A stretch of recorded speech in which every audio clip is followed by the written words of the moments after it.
Tree Country 1330 WTRE. Good morning at 7:30, and we've got Mayor Marsh with us this morning. Good morning, Emily, and happy Thursday to everyone in WTRE country. It's a beautiful morning, isn't it? It is. A little fallish in the air. Don't say that yet. You know what Randy said? 40-degree lows next week. Wow. I said no thanks, but That's right. Unfortunately, we don't get to control it. We do I'm just not. waiting on the little sign to go out in front of the branch that says, like, pumpkin spiced, everything is back. it's got to be like right around the corner. It wasn't there this morning, so we're safe this week. Next week, don't know. I know. Going into Labor Day. That's already coming? It's already coming. Yeah. Speaking of which, though, the Tree City Fall Festival's coming. It is. Of course, third weekend in September. That's right. And you know what? Your construction looks pretty good down there. It's going to be, I knew that's exactly where That's you were where I was going. with this, right. Well, I saw them working on some landscaping yesterday. And they've got all of the north side of the square closed, as we talked about last week, and we've been talking about for about 2 weeks now. The next couple weeks are going to get a little crazy. Everybody just hang in there. We are in the home stretch. New black asphalt's going to be going down, so it will start to really, really show improvements quickly, but give them lots of room and areas to work. But all of the north side of the square, I noticed, is closed this morning. Oh, okay. And so it is time to start milling and doing some paving work. They're going to do the full depth patching first. Then there will be, which is where the storm drains, the pipes, all the curbs, all the places they had to cut out the old pavement, if you will, to go through. They'll go in, they'll fill that in, fill it with new pavement, get it all leveled up. And then it'll be a little bit, then they'll come in and they'll mill off the old pavement, they'll put on the new surface coat, and then we'll get the lining done. So third week of September is coming fast, but I think over the next week or so, you'll start to see a lot of progress. We really are on the home stretch of this. Yes. Like it's there. And I think the closing of the north side, because yesterday I went through and it was not entirely closed. So is that new this morning, you think? I think it's new this morning. Okay. So just pay attention. Yeah. And like I said, they were working on some landscaping yesterday, and it's all coming together. And you can still get to the courthouse from either end, and everybody down through there is still open. It's just the street surface that is closed. The pavers are making a lot of progress. They're all the way down past the midway point on the north side. I haven't been down to the Franklin Street intersection in a long time, but it definitely looks good. It looks finished. The landscaping's in, so all we're missing is some pavement. The lights are up. I don't know if they're working yet, but the street lights are up, and we're almost there. All right. We're going to make it. That's right. And then there will be some improvements to the west side of the square as well. I'm hopeful that the landscaping will be done before the Fall Festival. I think it's supposed to be. We are going to do some paver work over on the west side as well. We're going to get those cleaned, leveled, repaired, and do some curb ramp lifts so that they're not underwater when it rains. Do some obviously, we're doing new pavement work, new crosswalks. So when we're all done, it will look really complete. It'll look very fancy. Very nice. Yeah. The county is doing their parking lot on the south side of the courthouse as well, so they're using the partnership to do that. So they're by the War Memorial, between Main Street and the War Memorial. That's all going to be repaved as part of the project now, and the Decatur County Commissioners are doing that. So it's a great add-on. In totality, it'll look very nice when it's all done. It'll all come together. It'll be complete. Yes, it'll look good. First Street, I believe, are they on the tail end of that? They are. So they should be done this week with all the concrete work. Then it will wait on the paving crews to arrive. The good part about having one big contractor doing it all is we know we're going to get a great product. We know we're going to get it done. It's just when you're trying to sync 14 things at one time, it gets a little bit complicated. So we are waiting patiently for the finished paving crew to come through and the equipment to do that. They don't want to mobilization and demo where they bring stuff in, set it up, bring the crews in, and then take it away and then do that process again is very expensive. So they tend to avoid doing that as much as possible. So they are waiting. There will be a little bit of a delay on First Street. It will kind of sit in its unfinished capacity for a little bit, but all the concrete works in, which is great because then that allows the paving crew to be here, get it done, and move on to the next thing. Very good. So we're making great headway. We are. And, talking about fall a little bit, we have until about October 15th to put asphalt down. So that is not very far away. Time's a ticking, right? That's right. Got to keep moving. We had a little excitement this week with is it a water line break? Yeah, we had a bit of an issue out on the north side of the bypass up at 10th and Carver. The fiber optic company boring machine hit a plastic water line that resulted in a pretty significant line failure, pressure failure up in some areas. But I really give our crews a ton of credit. They worked very diligently after the end of the workday to get that repaired within a couple hours. So many thanks to them.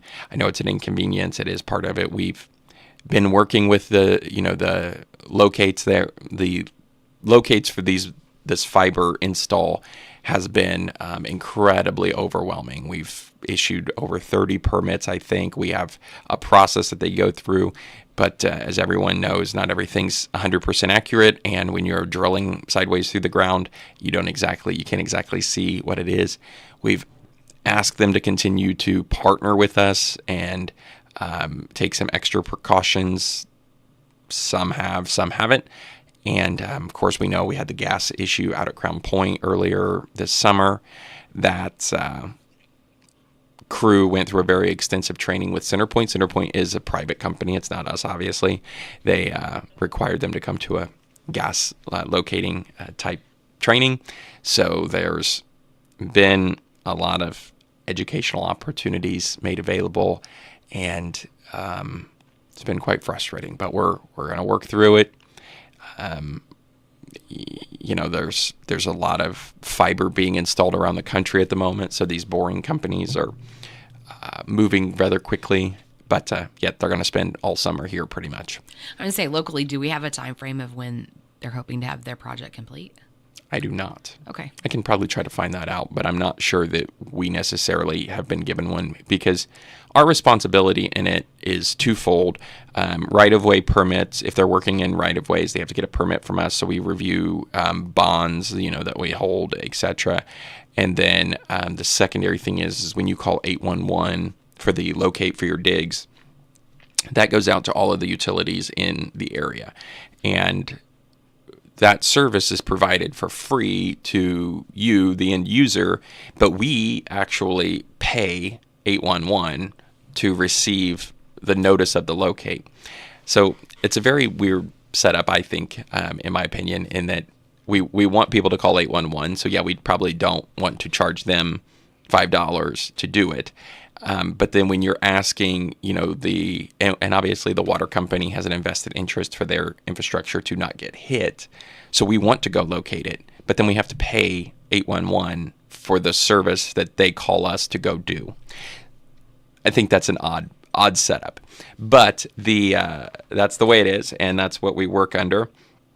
So the secondary thing is we go out and locate our utilities. So water, wastewater, storm, and then if we have what would be like considered private electric, think streetlights on Lincoln Street, right? Like we own those. There's a meter. We own all the line between the meter and the light and the lights. So something like that we would locate. But outside of that, it's all the other utilities. Okay. It's very complex. It is, yeah. And it gets very complicated and crowded. There are some utility corridors that are very, very full. If you think anything from old internet to old phone to gas to water to sewer to storm sewer to new fiber, there's electric. I mean, there's a lot that can be buried in a very narrow corridor. Takes some precise digging. That's right. That's what we're working on, right? That's correct. Very good. What else has been going on this week? Last night I had the opportunity, attended the Japan America Society of Indiana dinner. This is my third or fourth year of going to them, or have metal off fall. This company recycles those. They're based in Connorsville, so was able to talk to them. So you kind of think, next tier suppliers, other industries that are supported by our local industry, talking about what it is that is keeping our industry strong and making sure that workforce and education is available. Had the opportunity to talk to the rather new Indiana Secretary of Commerce, David Adams, about some projects that we're working on here and how that fits into the long-term IEDC plan. What is the long-term IEDC plan? What's the plan with Ready 2? So overall, just a busy night of making sure that Greensburg's represented and that our industries are heard and seen and listened to, but then also reconnecting with some of my fellow mayors from across the state and our region. Our region is very strong when it comes to Japanese investment. So Rushville, Shelbyville, and us, along with Columbus, which is Seymour, and North Vernon, all in this very small region were represented. I would say that was probably half of the mayors that were in the room. Really? Were from our little region, which is great. It definitely shows that we're a force. And one of the speakers of the evening was Mayor Eddie Melton, who is the new mayor of Gary, which was featured because the keynote speaker was the president and CEO of Nippon Steel, who just completed the acquisition of U.S. Steel. And anybody that follows sort of international trade or those kinds of things understand that was a very big deal. It went through the federal trade review of, does it create a monopoly? Is it allowed? National defense? Does our steel manufacturing company in the United States being owned by a Japanese company, does that have a detriment to national defense? And so he was the speaker. So Gary was also Gary, Indiana, where they have sort of their premium, their flagship is probably the right word, mill is obviously a feature. So he spoke about the resurgence in Gary and what the investment by Nippon Steel means, about $3 billion in the Gary facility, which is a lot. That's a lot of money. Yeah. And they have $11 billion commitment nationwide. Nippon's going to invest $11 billion in the United States steel industry through the U.S. Steel facilities. And I thought it was really interesting. The CEO of Nippon Steel was talking about the partnerships and wanting to see continued growth. A lot of support from President Trump on completing of the deal, and he talked about that quite a bit. About he addressed the national security issues and that we are partners and want to build a great quality product and reinvest in the United States infrastructure of steel manufacturing. So I thought that was actually really interesting. Yeah, lots of good information coming from that. Yeah, and something you don't necessarily hear about all the time, and in a very, very high profile merger.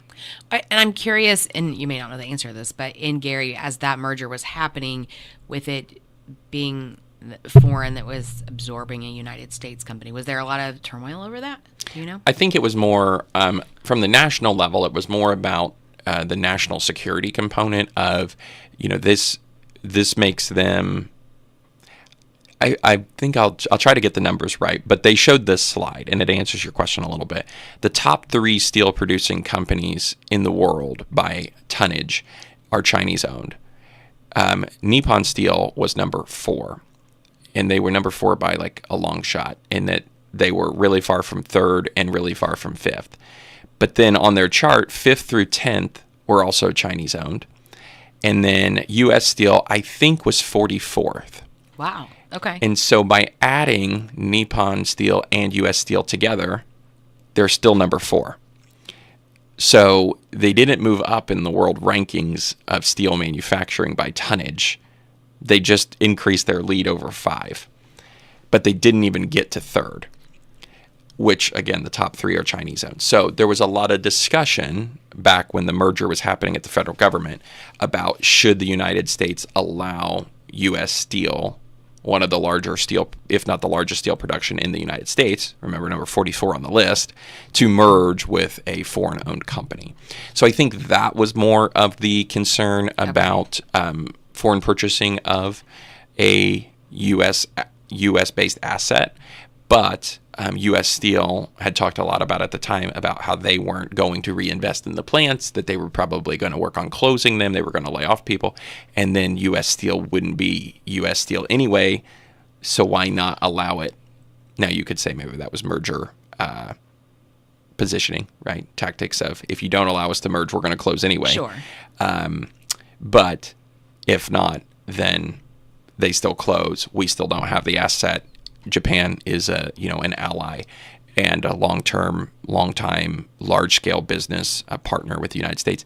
Indiana is the highest Japanese investment per capita state in the United States. There is about 100,000 Hoosiers employed by Japanese companies, and we are the only state to have all three of the large Japanese OEMs automobile manufacturings in Honda, Toyota, and Subaru. So Indiana is a leader, Japan is a leader, and I think that this only adds to that security. It was a good partnership. Yeah. And Honda, I was talking to them last night, they do purchase items from U.S. Steel, so we maybe have an opportunity to welcome some U.S. Steel folks here to Greensburg to show them, what they turn their products into. Very good. Great meeting you were attending. Yeah, really interesting. Great. It's long. It's a long event, about 3 hours from start to finish. And so if you think about a banquet you've been to that's 3 hours long. That's what we talk. Those are the hard ones. Yes, but it's always good, and it's always good to reconnect. Very good. You mentioned ready money in that conversation as well. Is there? I mean, I know they're slowly releasing some money. Is there anything from the state that they've updated? There hasn't really been an update recently. The in tandem with Ready is the LEI, the Lilly Endowment initiative that they did through IEDC. Supposedly there's some movement over the next month on that, which would be good. We have a couple projects locally that are sort of on probation, if you will, like they've been sort of funded, but they haven't officially been funded. So we are waiting on those. That's sort of the next big thing with Ready. The Ready 1.0 money, which there's still some of that out there. Washington Street is one of those projects. We have to have those dollars really moving sort of by the end of the year. And so I know there's a lot of regions concerned about that and wanting to be sure that happens. I don't really understand why they've implemented this timeline. I will probably put $1 on that they back up the timeline because there's a lot of regions that are a lot further behind than us, and we're not in a bad position by any means, but there's a lot of regions that are. So I think, as we approach the end of 2025, that means the end of 2026 is coming. I think we'll see some changes in that. But from an operational perspective, not really. The Ready 2 projects have been sort of slow to roll because IEDC sort of froze everything for 6 months after the beginning of the year. And they have an all-new board. They have a new director. There's a little bit of staff that is carryover that's left. So there's been a lot of waiting and seeing what's happening there. But overall, I think we've made pretty good progress. Very good. What else? Anything? No meetings this week, right? No meetings this week. The next ones are in September, of course, a little bit earlier due to some travel. But we're kind of here at the end of the month. Of course, St. Mary's Festival's this weekend. It is. Yes. 5Ks in the morning on Saturday, so there's a lot of road closures that are happening out that way. Are you ready to run? I am not going to run. You're not going to run? No. Thank you, though. Appreciate the opportunity. An opportunity. That's right. Yeah, that's right. There's a lot. But, that's going on. Of course, that's always a big... it's a huge event. Huge event. Friday, Saturday, Sunday. Anybody and everybody's welcome. You can come out. You don't have to be a member of St. Mary's in order to participate. So, take a look out for that and see what's going on. That's right. You attended Market to Meal last weekend. I did. That's always a lot of fun, too. I feel like this is just talking about all the fun stuff, which is great. It's been a fun week, right? That's right. I'd rather talk about that than the bad and the boring. But, Main Street does a great job with that event. Chef Ryan, who is operating Steamboat Catering out of here now, which out of Greensburg, he was the regional chef for Upland Brewery, so the Bloomington-based company, but they have the place in Columbus that most people are familiar with around here. The weather turned out to be just fine. It looked like it was going to rain. I was driving back from Indianapolis before coming to the Power of the Pass with you on Saturday, and it was monsooning. We were a little concerned. And then it turned out to be just a great evening, and Main Street did a wonderful job. About 100 people, raises good money for them to continue to fill the mission of making downtown vibrant and accessible and exciting. So they've done a really good job. And then, of course, they've got, I should look up their date before I bring it up, but they've got their Market to Meal, or Market to Meal was their last event, but the Let's Go Girls is coming up this within the next few weeks. Yeah, the downtown shopping event. Yeah, it's September 6th at 4 o'clock until 9. It's a great, fun new event for them, and they've put a lot of effort into it. They still have tickets available. It's on September 6th, so that's coming, right after Labor Day weekend. So we've just got a couple, just 2 weeks to go. There are tickets, but you get pieces and parts with your tickets. So check that out there on social media, and they've been putting a lot of effort into it. So if it's like kind of a sip and shop type thing, there's some of the bars and restaurants are partnering with the stores, and they've got door prizes. There's events that are partaking. There's shopping that's happening. You can win prizes. So. That's right. It's a whole event. Event in itself. Should be a lot of fun. Oh, very good. Is the railroad, is it coming back? Do we have a new date for that? Oh, Sorry, that's sprung that one on you. Yeah, you did. I was not prepared. Let me look. I got to scroll through my October 4th. It is rescheduled. They canceled because of the heat back when they were supposed to come the first time. A lot of the cars are unair conditioned, and the train doesn't go that fast. And it was going to be a scorcher. It was going to be a scorcher. So October 4th, which does happen to be the same day as the Greensburg Police K9 golf outing. So if you would rather play golf and support the K9s, or would like to sponsor that, get a hold of the police department. They would love to have your partnership on that too. Then the train will be here at noon on the 4th. They'll be here for lunch. Again, bringing about 300-400 people into downtown is a really great opportunity. I'm starting to get a complex. They've canceled on us twice, but they claim that they really like coming here and that they want to come here, and they like that we not only embrace them but welcome them, and that our downtown is so centrally located to the stop. It allows their folks to get off, walk around, do some shopping, have lunch without having to truck very far, which is great. They really do get the full experience of downtown Greensburg because of that. It's close walking in.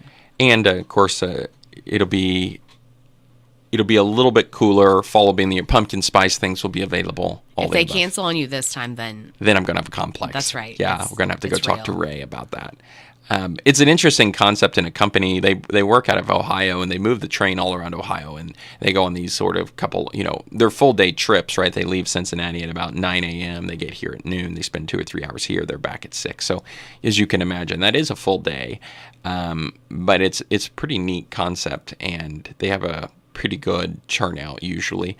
And I think our route, although they've done it twice now, is getting a little bit of, hey, the end is a good stop. It's not just, a porta pot and a one bar. Right. It's a good destination. And if you think about that too, if you were, and maybe you are interested in doing that, you would want to go to some place that had options and things to do for a couple hours. So I think we definitely fill that need, and they've been good to work with. Unfortunately, it's just been canceled a couple of times. The first time was for the rail union strike, so I'm not sure you can really do anything about that.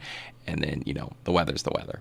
Yes. So we hope for great weather, no upsets, and a perfect schedule on the 4th. Beautiful, 70 and sunny. On the 4th, that's right. I'll put that order into Randy Ellis. We'll see what he says. Sounds like a plan. Yeah. Looking forward to next week. Anything new coming up? Next week is pretty quiet, really. I think we're going to see, I've got the Indiana Leadership Forum lunch, which some friends of mine are graduating from, which is great. That's one of those programs that's a statewide organization that allow people to complete about a year-long process to enhance their leadership abilities, to assist Indiana. It widely varies. It's not...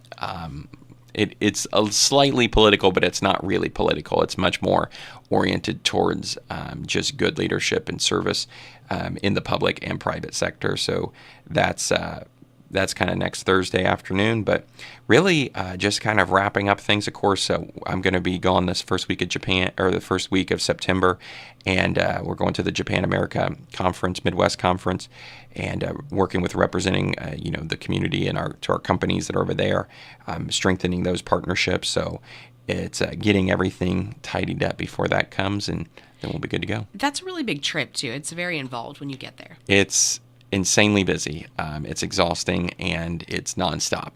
The itinerary and schedule is extensive.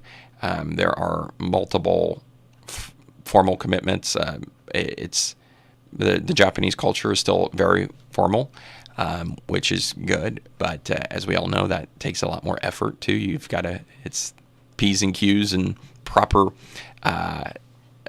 English that can be translated into Japanese and vice versa. So it's a exhausting trip, but it's well worth it. It's much appreciated.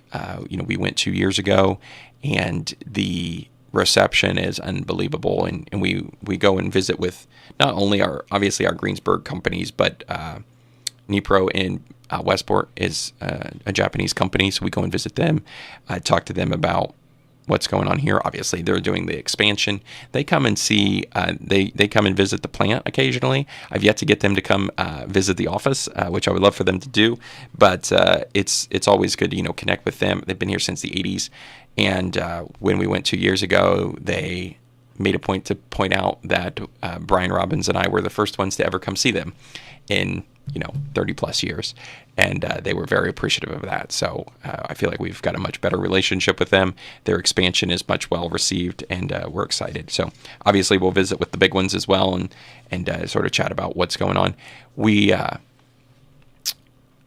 GCOM is owned by a very, very, very, very, very large conglomerate of Japanese companies, so we typically will meet with their sort of division lead, and not necessarily the main company, if you will. Sort of think of something like, I'm sure they would like Berkshire Hathaway, right? Like, something owned by Berkshire Hathaway. You don't meet with Berkshire Hathaway. You meet with the division of Berkshire that oversees that. So we'll probably do something like that. Honda is building a new headquarters building in Tokyo, so they're currently homeless. Okay. So we're going to try to meet with them at the conference and combine that together. It's really incredible when you stop and look at back the amount of Japanese companies that we have locally that you'll be able to visit with. Yeah, I think we have 6. I always forget which actually. It's 5 or 6, and we've been working on building better relations with those, of course. And then we have French company, right? Valeo is French, and I can't go through them all, but Austrian, and I'm trying to think where the bearing. Anyway, we've got a lot of foreign direct investments that most people don't realize. All right. Well, we will look forward to updates next week. Again, you have a little quieter week coming It's up. a little bit quieter next week, but hopefully nothing dramatic, and That's right. we'll just catch up on some. And the paving will be happening, and we'll be good to go. That's right. We'll be that much closer to downtown opening up. Before we go, we were able to do Live at 5, Power of the Past. We did. That was a good time. We've got that wrapped up, so I kind of feel like we've already been renewed for season 3. I think so. Which is great. Hopefully the fair will be 4, this will be 3, and I think Fall Festival. This will be 2 this year, so right. Yeah, next year would be 3. So Fall Festival's coming up. We'll be out there Friday and Saturday, I think. Yeah, I'm excited about that. They've got Friday night, I think, is the Alabama Tribute Band, and Saturday night is the John Mellencamp Tribute. So, and we were able to talk to one of the bands last year for a little while, which was great, with a little bit of inside information. We did. Hopefully that'll happen again this year. Yeah. I know they're ready for us, and it's coming down the line. So, well, we'll look forward to it. All right. It is 7:59 here on Tree Country 1330 WTRE.